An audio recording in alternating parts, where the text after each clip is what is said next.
बिस्मिल्लाहिर्रहमानिर्रहीम, अस्सलाम वालेकुम। हकीकत टीवी साइंस एंड हेल्थ में खुश आमदीद। आज सबसे बड़ा दिन है। एक तरफ तो अली लरिजानी को मार दिया, लेकिन उनके हमले के बाद फौरी तौर पर अमेरिका के काउंटर टेररिज्म डिपार्टमेंट के चीफ ने इस्तीफा दे दिया है।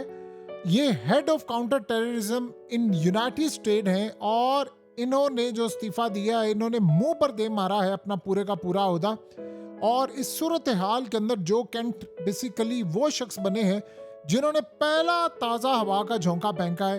अब जरा सुनिए उन्होंने क्या कहा। कहते हैं जी ये सब झूठ है। ये जो डोनाल्ड ट्रंप बातें कर रहा है कि ईरान हमारे लिए बड़ा खतरा था, ईरान हम पर अटैक करने जा रहा था, कतई कोई ऐसा मसला नहीं है। ईरान ने हमारे लिए कोई खतरा पैदा नहीं किया और मैं अपने ज़मीर के खिलाफ जाकर अब ईरान जंग की हिमायत नहीं कर सकता। मैं रिजाइन कर रहा हूं और मैं ये बात क्लियरली बता देना चाहता हूं कि ये जंग सिर्फ इजराइल की वजह से शुरू हुई है। ये ना तो अमेरिका की जंग थी, ना इसमें अमेरिका का कोई मफाद था।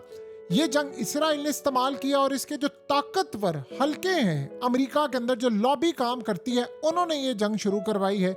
मैं कतन इजराइल की इस जंग में अपनी कौम को जबरदस्ती तबाह होते नहीं देख सकता और मैं रिजाइन कर रहा हूं। आपको पता है ये कितना बड़ा ओहदा है और ये शख्स करता कि इसको क्या पता था। देखिए जो डायरेक्टर होता है ना नेशनल काउंटर टेररिज्म डिपार्टमेंट का, ये एफबीआई के साथ काम करता है, ये सीआईए के साथ काम करता है। इसका मेन टास्क ये होता है कि कोई भी हमला होने वाला हो तो आपने उस हमले से मुल्क को दहशतगर्दाना हमला उससे बचाना है। ये FBI, CIA, NSA, DHS, military तमाम के तमाम लोगों के साथ काम करता है। इसका काम ये होता है कि इसे दहशतगर्दी को रोकना है।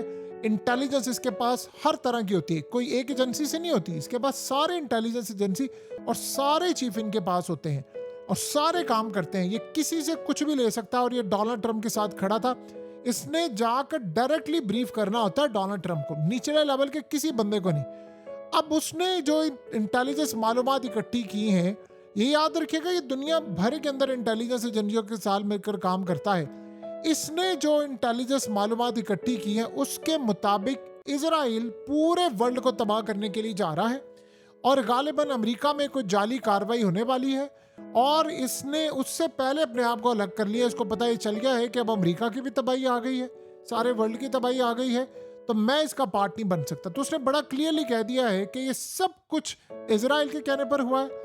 इसराइल इस जंग को लेकर चल रहा है, अमेरिका का इसमें कोई मफाद नहीं था, हम पूरी तरह तबाह हो रहे हैं और अब उसने रिजाइन कर दिया। ये बात आप ज़हन में रखिएगा, ये खाली उसने ईरान की वजह से रिजाइन नहीं किया या उसने इसराइल को बेनकाब नहीं किया। जो आगे होने वाला है, जो इसके पास इंटेलिजेंस मालूमात है, ये उसने उस वजह से रिजाइन किया है जो होने वाला है। ये खाली ये मत समझे कि अमेरिका की तबाही होने वाली। अमेरिका में कुछ बड़ा भयानक प्लान हो रहा है जो कि बड़ी ताकतें करने वाली है। नाम उन्होंने लगाना है ईरान पर। आपको याद है ना, यही अली लरिजानी थे जो आज इस दुनिया से रुखसत हो गए हैं। इन्होंने कहा था कि अमेरिका कोई ऐसा प्लान कर रहा है कि अमेरिका के अंदर कुछ ऐसी दहशतगर्दाना कार्रवाई करने का वो वहां पर होगी और उसका डायरेक्टली इल्जाम लगेगा ईरान के ऊपर। और जैसे ही उसने ये कहा, देख लीजिए आज उसको मार दिया गया है। और इस सूरत हाल के अंदर उसने वो बात कह दी, उसने सारे के सारे प्लान की धज्जियां बिखेर दी हैं। तो उसको जिंदा रखना कैसे जरूरी था। सिर्फ 2 दिन पहले उस बंदे ने ये बात की है कि ये सारा कुछ होने के लिए जा रहा है और हम इस खेल में पार्टिसिपेट नहीं करेंगे। उसने कहा कि मैं पहले अमेरिका की अवाम को बता रहा हूँ ये काम नहीं होने वाला। अब आप अंदाजा कर लें कि इतनी बड़ी बात उसने की है और इस बंदे को ये बात पता है। और टाइमिंग देखिए, जब ये बात अली लरिजानी ने की है तो काउंटर डिपार्टमेंट का जो चीफ है वो एक्टिव हो गया है। उसने पता चलाने की कोशिश की, उसके पास पहले भी मालूमात थी। अब उसको ये समझ आ गई है कि मुल्क की सारी एजेंसियां इसराइल के लिए काम कर रही हैं और ये सब कुछ अमेरिका में कुछ तबाहकुन करने वाले हैं। तो उसने आज जब देखा कि अली लरिजानी को ही मार दिया है ये बात कहने पर, तो उसने रिजाइन कर दिया। आपको पता है कि इसराइल के पास कब से इंटेलिजेंस मालूमात थी अली लरिजानी के खिलाफ, उन्होंने नहीं मारा। वो देख रहे होते हैं कि जब कोई रेड लाइन क्रॉस करता है तो हम क्या करते हैं। तो ये जंग एक तो इन्होंने रोकनी नहीं थी और अब उन्होंने मार दिया है। तो यहां से आप अंदाजा कर लें कि हम कितने खतरनाक इस वक्त मोड़ पर आ चुके हैं, कितना तबाहकुन मामला होने वाला है। यानी उसने ओपनली ये बात कह दी है कि आप समझते हैं, यानी उसने कहा है कि जो जून 2025 तक आप समझते थे कि जो मिडिल ईस्ट की जंगें हैं वो एक जाल है जो अमेरिका के मुहिब्बे वतन जवानों की कीमती जानें छीनती रही हैं। उसने कहा कि ये हमारे मुल्क की दौलत और खुशहाली खत्म करी है और सिर्फ ये इजराइल की वजह से हो रहा है। उन्होंने कहा, मैं एक तजर्बाकार सिपाही के तौर पर 11 बार महाज जंग पर गया हूं और एक गोल्ड स्टार शोहर जिसने अपनी शरीके हयात यानी अपनी बीवी को इजराइल की इस जंग में खो दिया है, कहता है कि इजराइल की वजह से मैंने अपनी बीवी गंवा दी है और हमने आज तक जो जंगें लड़ी हैं वो इजराइल की वजह से। उसने कहा, बस अब इनफ हो गया, अब मैं इस बात पर हिमायत नहीं कर सकता कि हमारी अगली नस्ल को भी ऐसी जंग में धकेला जाए जिसका ना तो अमरीकी आवाम को कोई फायदा हो, सिर्फ हमारे जवान मारे जाए और कुछ नहीं। आपको पता है कि इस जंग के बाद अमेरिका की फौज में बगावत के असरात पैदा हो गए हैं। देखिए, जो अमेरिका की फौज ने अभी ये जो कमांडोज लड़ने के लिए जा रहे हैं वो लड़ेंगे।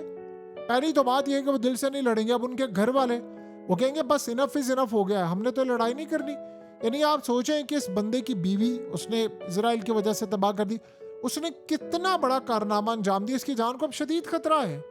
यानी पता चले किसी दिन के जी वो आपको ये अंदाजा हो कि फ्लैट के अंदर जी उसकी जिंदगी तबाही मौत हो गई, पता चले पीछे कोई कार्रवाई थी। यानी इस तरह के जो मामला होते हैं वो देखने को मिलते हैं। अब ऐसी सूरत हाल होती है, उसने पहले भी कई दफा वॉर ऐसे बड़े लोगों ने किया। बच्चे को पता, वो ओपनली बात कर रहे हैं। असल में फौज के अंदर बगावत, आपको पता है कि आज खास तौर पर ये जो एयरक्राफ्ट कैरियर है उसमें आपको पता है कि आग लगी थी और जाहिर सी बात है वो ईरान ने स्ट्राइक किया। ये तो नहीं बता रहे, ये तो कहते हैं कि नहीं जी वो वैसी लगी थी आग। तकरीबन 1000 के करीब वहां पर जो सिपाही और फौजी हैं उनके, वो अब उस जगह पर सो नहीं रहे क्योंकि वहां पर आग लगी हुई है एरियाज में। तो वो सारा उनका यानी जो बेड है वो काम नहीं कर पा रहा, जो जगह थी सोने के लिए वो सारी खराब होगी। एक चीज अब उनको ये बता दिया गया है, जो पिछले 1 साल से एयरक्राफ्ट कैरियर पर है ये मैक्सिमम 6-7 महीने रहते हैं, उसके अलावा नहीं। ये 3-4 महीने समटाइम नॉर्मल रूटीन में ये आते हैं, कोई दूसरे जाते हैं, ये आते हैं दूसरे जाते हैं। ये 1 साल से इधर है और इनको अभी कह दिया गया 4-5 महीने आप और हो गए। आप सोचे 1.5 साल आप एक जगह पर रह रहे हैं, आपके वहां पर वॉशरूम्स गंदे हैं, चीजें गंदी हैं, इंटरनेट नहीं है, घर वालों से आप राब्ता नहीं कर सकते, तो वो लड़ेंगे अमेरिका के लिए। अब उनको ये पता चल गया, उसने ये कह दिया कि जो फौज के लोग लड़ाई जा रहे हैं इसराइल के लिए लड़ाई जा रहे हैं। ये तो इतना बड़ा झटका लगा है इसराइल को, तबाहकुन सूरत हाल पैदा हो गई है और अब ये बगावत हो रही है। और ये इसके बाद आप देखिए फौज के अंदर भी हो जाएगी। जर्नैल अब तंग आ गए हैं क्योंकि अब जो लड़ाई हो रही है, अब अमेरिकी अवाम को ये बात असल में इसराइल के लिए बड़ी खतरनाक सूरत हाल है। आपको पता है इसराइल को पता है कि हर गुजरता दिन अमेरिका के अंदर मेरे खिलाफ नफरत बढ़ती जा रही है। रिसेंटली एक सर्वे हुआ था जिसमें बताया गया था नौजवान नस्ल में 80% जो नई नस्ल है वो इसराइल से नफरत करती है अमेरिका के अंदर। अब वो ये सोच रहा है कि आने वाले चंद सालों में ट्रम्प क्यों जंग कर रहा है, इसराइल उससे इसलिए जंग करवा रहा है कि अगले चंद सालों में अमेरिका के अंदर इतना प्रेशर हो जाएगा कि कोई भी हमारे लिए काम नहीं कर सकता। गजा जंग के बाद लोग नफरत करते हैं और ये लोग अब कह रहे हैं कि इसराइल ही सारी जिम्मेदारी इस वक्त कर रहा है पूरे वर्ल्ड की तबाही की, वही जिम्मेदार है। तो अब इस बंदे के बाद पूरे वर्ल्ड में हेडलाइंस बनी हुई है कि उसने रिजाइन कर दिया और ये कहकर रिजाइन किया है कि हमारे नौजवान इसकी जंग में मारे जा रहे हैं। आपको पता है अमेरिका की फौज के अंदर वो तगड़ी फौज नहीं है, ओवरवेट है ज्यादातर, कोई ऐसी सूरत हाल नहीं, कोई जज्बा नहीं है लड़ने के लिए। आप उनको लड़ा रहे हैं ईरान के आगे, उस फौज के आगे लड़ा रहे हैं जो इंतकाम लेने के लिए तैयार है।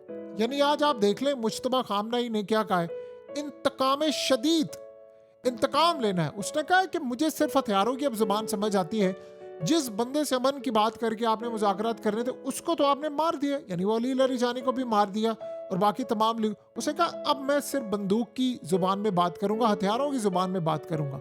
तो अब ये बात आप समझ लें किस लेवल पर ये मामला हो गया। इसराइल के लिए बहुत बड़ा झटका है कि अमेरिका के इतने बड़े हेड ने, फिर जाहिर सी बात है अगले लेवल पर अब ये वो देखें, या तो हो ना कोई CIA का बंदा टॉप लेवल, ये वो बंदा है काउंटर टेररिज्म डिपार्टमेंट का हेड जिसके साथ दुनिया भर की सारी इंटेलिजेंस एजेंसियां कोऑर्डिनेट करती, क्योंकि इस अकेले की जिम्मेदारी है कि इसने पूरे अमेरिका से जंग रोकनी है, यानी जो इसके मुल्क पर आएगी जो दहशतगर्दी होगी उसने रोकनी है। और ये ट्रम्प के लिए क्या कुछ नहीं करता रहा, लेकिन अब उसने कहा है कि हम इजराइल के लिए अब कुर्बानी नहीं देंगे, इनफ इज इनफ।